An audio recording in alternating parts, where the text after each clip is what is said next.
Hi అండి. ఇప్పుడు ఇడ్లీలోకి కమ్మనైన చట్నీ చేసుకుందామండి. అది ఏం చట్నీ అంటే వెరైటీ అయిన చట్నీ, రైస్ చట్నీ అండి. ఇదిగో రైస్ చట్నీ. ఆ రైస్ చట్నీ అంటే ఇప్పుడేం కొత్తగా నేనేమి చేయలేదండి. అది పాతకాలపు చట్నీ, అమ్మమ్మలు తాతమ్మలు కాలం నాటి చట్నీ.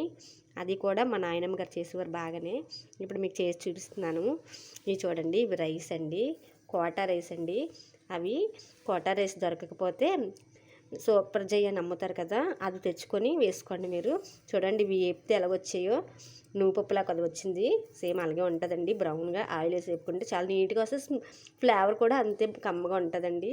వేపుకున్నాను. కాస్త జీలకర్ర అండి, ఒక చెంచా జీలకర్ర అది వేపించుకున్నాను. పచ్చిశనగపప్పు అండి, ఇది పచ్చిశనగపప్పు కూడా వేపుకున్నాను. ఒక కప్పు ఫుల్గా. ఇవి 2 కప్పులండి. కొంచెం అల్లం, వెల్లుల్లిపాయలు, అల్లం అండి. తర్వాత పచ్చిమిరపకాయలండి. ఇదేమో బెల్లం అండి, బెల్లం, చిన్న పీస్ బెల్లం. తర్వాత ఇది ఇంగువ అండి. కొంచెం మనకి ఎంత కావాలంటే అంత. ఎండుమిరపకాయలండి, ఇవి ఎక్కువగానే పడతాయి. 1 కప్ అండి. అది వేపుకోవాలండి, ఆయిల్ వేసి వేపుకోవాలి. ఇది ఇందులో వేసుకోవచ్చండి. ఇవి కూడా అన్నీ కలిపేసుకోవచ్చు. మిక్సీ జార్లో వేసుకుందాం అవన్నీని. తర్వాత సాల్ట్ అండి, తర్వాత మినపప్పు అండి పోపుకి. తర్వాత కాస్త వేపించుకొని ఇందులో వేసుకున్నానండి, 2 స్పూన్లు మిక్స్ అయింది. తర్వాత ఆవాలండి, తర్వాత జీలకర్ర అది పోపుకండి. తర్వాత ఎండుమిరపకాయలు, కరివేపాకండి.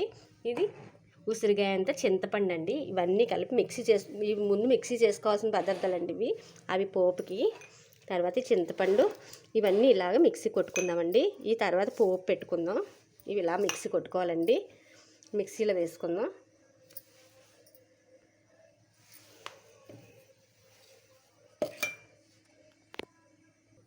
ఇవన్నీ నాకు మిక్సీ గిన్నెలోకి సరిపోలేదండి, అందుకే సగం వేసి సగం వదిలేసుకున్నాను. ఇక మొత్తం అన్నీ వేసానండి. ఇవన్నీ వేసుకున్నాను. పోపు పెట్టుకోవాల్సినవి వదిలేసాను.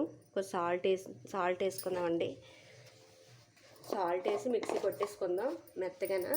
సరిపడినంత నీళ్ళు వేసుకుందామండి. నీళ్ళు వేసుకొని మిక్సీ కడుచుకుందాం. మనకి ఎంత కావాలంటే అంత సాల్ట్ చూసుకొని వేసుకుందామండి. ఇప్పుడు మిక్సీ కొట్టేద్దాం.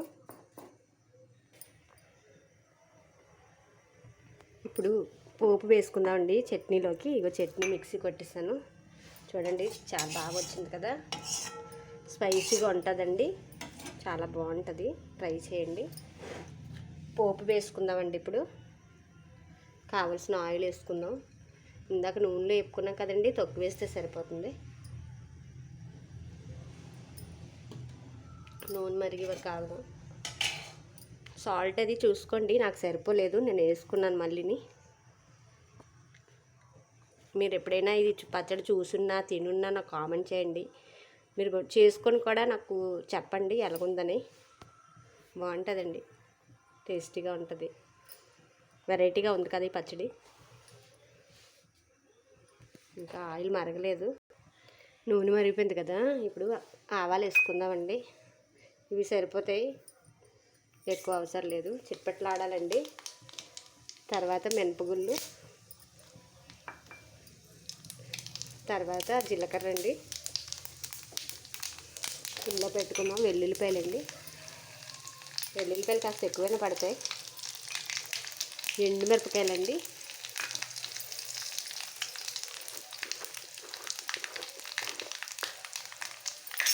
అయితే కొంచెం ఇంగువండి, ఎక్కువ అవసరం లేదు, కమ్మటి వాసన వస్తుంది.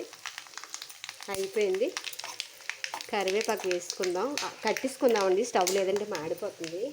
పోపు కదండి, వేయనే కట్టేసుకోవాలి. కరివేపాకు అండి, అంతే అయిపోయింది. పోపు వేసుకుందామండి.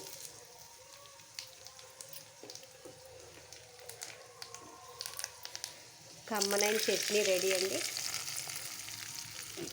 ఇదిగోండి, కమ్మగా ఉంటుందండి. చాలా అంటే చాలా కమ్మగా ఉంటుంది, స్పైసీగా ఉంటుంది. ఏదైనా ఫీవర్ అది ఉన్నప్పుడు చేసుకుంటే ఇంకా టేస్ట్గా తినాలనిపిస్తుంది.